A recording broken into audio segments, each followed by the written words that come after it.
हाँ जी, तो कैसे हो आप लोग? मैं आपका नीलेश भी अब बहुत-बहुत स्वागत करता हूँ इस यूट्यूब चैनल पे।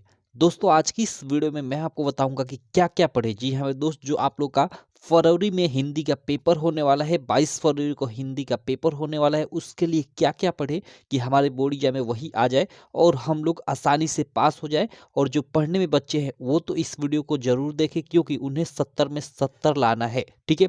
और जिन बच्चों का डर है कि हम लोग फेल हो सकते हैं हिंदी में, तो आप नहीं फेल होगे, मैं इस चीज़ की 100% गारंटी दे देता हूँ इस वीडियो को अंत तक देखने के बाद। देखो, ये ऑफ़िशियली अभी जो स्क्रीन पे आपको दिखाई दे रहा है ना, ये बोर्ड की तरफ से पीडीएफ जारी किया गया है। देखो, यहाँ मैं दिखा देता हूँ, ये 2-3 पेजों का यहाँ भी, इधर भी है। इसमें पूरा का पूरा आपको बताया गया है कि क्या-क्या आपके पेपर में आएगा, ठीक है? यूट्यूब पे मैं देख रहा हूँ बहुत सारे लोग वायरल पेपर लिखकर और झूठ-मूठ का आपको केवल प्रीवियस ईयर पेपर बता रहे हैं, और उसमें भी बहुत सारी गलत चीज़ें बता रहे हैं, क्योंकि बहुत सारी चीज़ें हट चुकी हैं और बहुत सारी नई चीज़ें ऐड हुई हैं। तो इसमें पूरा का पूरा आपको मालूम चलने वाला है कि आपके बोर्ड एग्जाम में क्या-क्या चीज़ें आएँगी। तो इसलिए आप वीडियो को अंत तक देखते रहना है, और चैनल को अभी तक सब्सक्राइब नहीं किए हो, तो चैनल को सब्सक्राइब कर लेना और बेल आइकन को भी दबा लेना, क्योंकि लगातार इस चैनल पे आपको आपके बोर्ड एग्जाम की तैयारी कराई जा रही है। और साथ ही उन क्वेश्चन को भी मैं बताता चलूँगा आपको, जो निश्चित हैं, जो आपके एग्जाम में आने ही आने हैं, ठीक है? आपके 10-15 नंबर तो ऐसे ही मतलब फिक्स हो जाएँगे, केवल निश्चित वाले क्वेश्चन से। 15 नहीं यार, हिंदी में तो कम से कम 30 नंबर तक हो जाएँगे। चलो मैं आपको अभी बताता हूँ।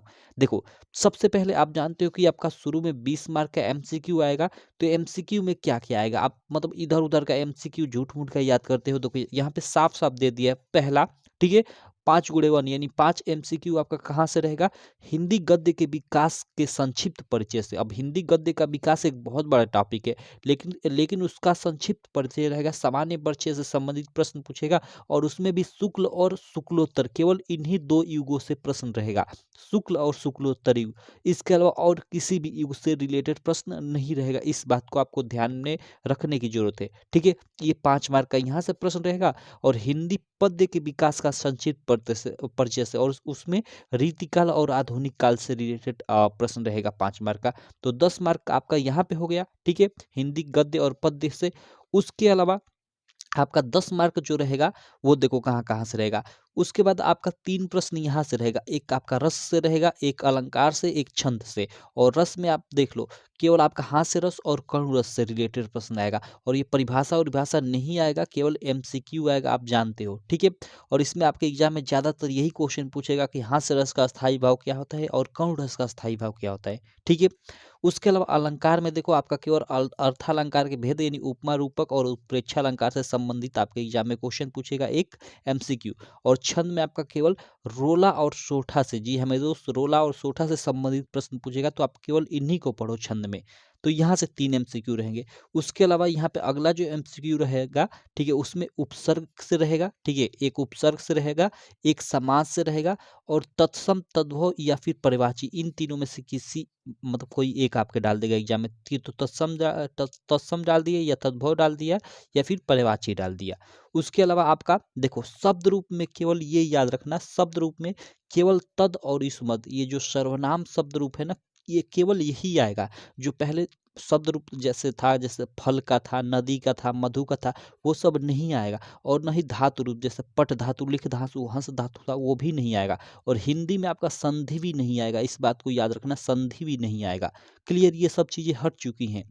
उसके अलावा देखो तब क्या आएगा, तो इसके जगह पे ये कुछ नए टॉपिक जुड़े हैं, जैसे वाक्य का स्वरूप आएगा, इससे रिलेटेड 1 मार्क का प्रश्न आएगा, और इसको मैं पढ़ा चुका हूँ, वाक्य का स्वरूप का जो पढ़ाया हूँ, उसी में से आपके एग्जाम में आएगा। उसके अलावा ये वाच्य प्रयोग और उसके परिवर्तन से रिलेटेड एक प्रश्न आएगा, और पद परिचय यानी विकारी और अविकारी शब्द से रिलेटेड प्रश्न आएगा, ठीक है? ये 3 नए आपके टॉपिक जुड़े हुए हैं। आपका हटा क्या है?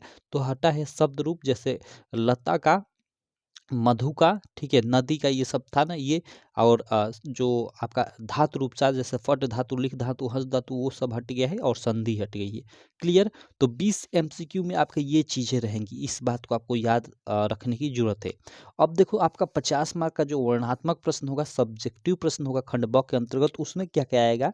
इसमें बहुत सारी निश्चित चीज़ें होती हैं। जैसे आपका पहला प्रश्न रहेगा, गद्य से एक मतलब एक गद्यांश रहेगा, एक नहीं मतलब 2 रहेंगे, दोनों में से कोई एक आपको करना होगा जिसमें आपका संदर्भ व्याख्या संबंधित प्रश्न पूछा होता है और ये काफ़ी मतलब आसान पूछा जाता है। आपका मतलब ज़्यादातर चांसेस होता है कि जो फर्स्ट चैप्टर और सेकंड चैप्टर है ना, उसी से आपका पूछा जाएगा। क्लियर?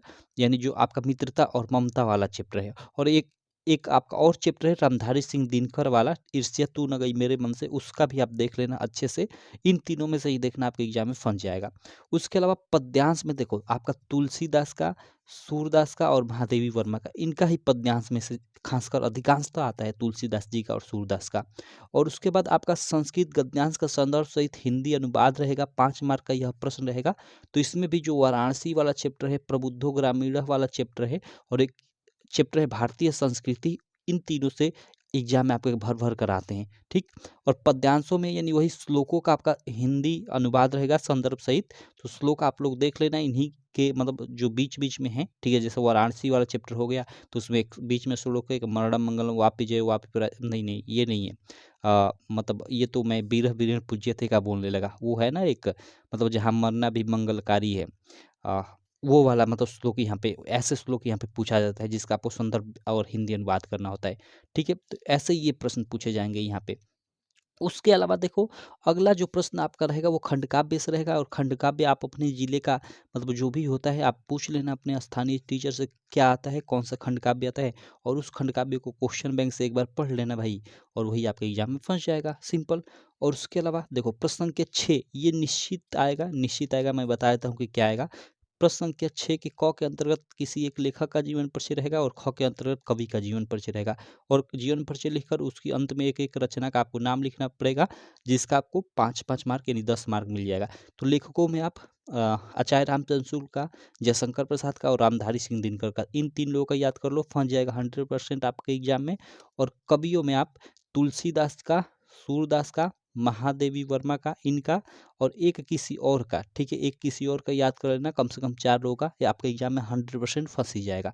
तो यहाँ से आपका 10 मार्क फ्री में मिल जाएगा। और देखो 7वां जो प्रश्न होगा ये भी आपका मतलब एक तरह से फ्री वाला ही मार्क होता है। ठीक है, संस्कृत खंड के पाठ्यवस्तु से कंठस्थ एक श्लोक, यानी एक श्लोक आपको लिखना होता है नॉर्मल 2 लाइन का, जिसका आपको 2 मार्क मिल जाता है। और देखो ये जो पत्र लेखन है ये 8वां प्रश्न नहीं रहेगा, बल्कि ये आपका प्रश्न संख्या 10 रहेगा। 8वां ये प्रश्न रहेगा आपका। ठीक है, और ये आपका 9वां रहेगा। और देखो 8वां प्रश्न रहेगा संस्कृत खंड के पाठ्यवस्तु पर आधारित प्रश्नों में से किन्हीं 2 प्रश्नों का एक उत्तर रहेगा। और उसके बाद 9वां प्रश्न रहेगा निबंध से संबंधित 7 मार्क का।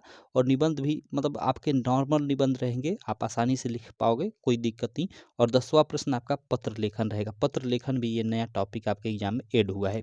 तो ये पूरा का पूरा ये पाठ्यक्रम है, इस तरह से विभाजित किया गया है। ये बोर्ड की तरफ से, ये ऑफिशियली बोर्ड की तरफ से पीडीएफ जारी किया गया है और बताया गया है। ठीक है, तो देख लो यहाँ मैं आपको इधर भी दिखा देता हूँ, 1 मिनट इधर देख लो। आपके जो गद्य पाठ में ये चैप्टर है आप लोग देख सकते हो, मित्रता, ममता, भारतीय संस्कृति, अजंता, क्या लिखो, ईर्ष्या तू न गई मेरे मन से, पानी में चंदा और चांद पे आदमी, ये आपके गद्य पाठ के चैप्टर हैं। और पद्य में यानी वही काव्य में देख सकते हो, पद, धनुष भंग और वनपथ पर, सवये कवित और भक्ति नीति, स्वदेश प्रेम, भारत माता का मंदिर, हिमालय से वर्षा सुंदरी के प्रति, चिंटी, चंद्रलोक में प्रथम बार, पुष्प की अभिलाषा, जवानी, झांसी की रानी की समाधि पर, भाषा एकमात्र अनंत है, युवा जंगल, हल्दी घाटी और नदी, ये आपके चैप्टर हैं। ठीक। और उसके अलावा संस्कृत खंड में जो आपका संस्कृत है, ठीक है, उसमें आपका वाराणसी वाला देशभक्त, चंद्रशेखर, भारतीय संस्कृति, बीरह बीरह पूज्यते, ये आरूढ़ श्वेत केतु संवादः वाला, जीवन सूत्राणि, प्रबुद्ध ग्रामीण, केन की वर्धते और अंत्योक्ति विलासा, ये चैप्टर हैं। तो इनको आपको पढ़ना है, ये तो आप सिलेबस वाइज ये पढ़ते ही आ रहे हो साल भर से इन चीज़ों को। ठीक है, बाकी ये मेन ये चीज़ था कि आपके एग्जाम में क्या क्या आएगा, जो 20 MCQ हैं उनमें क्या आएगा। बहुत सारे लोगों को मैं देख रहा हूँ कि आपके जैसे पठ धातु, हंस धातु या शब्द रूप भी बता रहे हैं, वो नहीं आएगा आपके एग्जाम में। ठीक है, और प्रत्यय भी नहीं आएगा। ठीक है, जैसे यहाँ उपसर्ग था ना, कहीं उपसर्ग आएगा लेकिन प्रत्यय नहीं आएगा, वो हट चुका है। तो ये था पूरा का पूरा आपका पेपर का एक तरह से पैटर्न बोल लो या पेपर कैसा आएगा। ठीक है, ये पूरा का पूरा मतलब एक तरह से बोर्ड की तरफ से जारी किया गया ये करिकुलम था, मैंने आपको बता दिया। आप कहोगे तो इसी तरह मैं आपका हर एक सब्जेक्ट का बता दूंगा। जैसे मैथ में काफ़ी सारी चीज़ें कम हुई हैं, आपकी रिड्यूस हुई हैं बहुत सारी मैथ में, साइंस में बहुत सारी रिड्यूस हुई हैं। जैसे आपका साइंस में जैसे जनित्र होता था ना पहले, जनित्र विद्युत जनित्र, उसके बाद विद्युत मोटर हुआ करता था, ये टॉपिक हट चुका है। विद्युत जनित्र और मोटर आपके एग्जाम में नहीं पूछा जाएगा। इसी प्रकार बहुत सारे टॉपिक हट चुके हैं, तो वो बोर्ड ने बता रखा है ऑलरेडी, तो कहोगे तो मैं उनका भी वीडियो बना दूंगा। बाकी ये बताना कि आपको ये वीडियो कैसी लगी। वीडियो अच्छी लगी तो चैनल को सब्सक्राइब करना, वीडियो को लाइक करना, और साथ ही हमारी ऐप है यूपीएमएसपी स्टडी। जी हाँ मेरे दोस्त, यूपीएमएसपी स्टडी, इसको आप गूगल प्ले स्टोर से डाउनलोड कर लेना, आपके स्टडी में काफ़ी हेल्प करेगी। ठीक है, चलो चलो मैं मिलता हूँ आपसे नेक्स्ट वीडियो में। तब तक के लिए थैंक यू।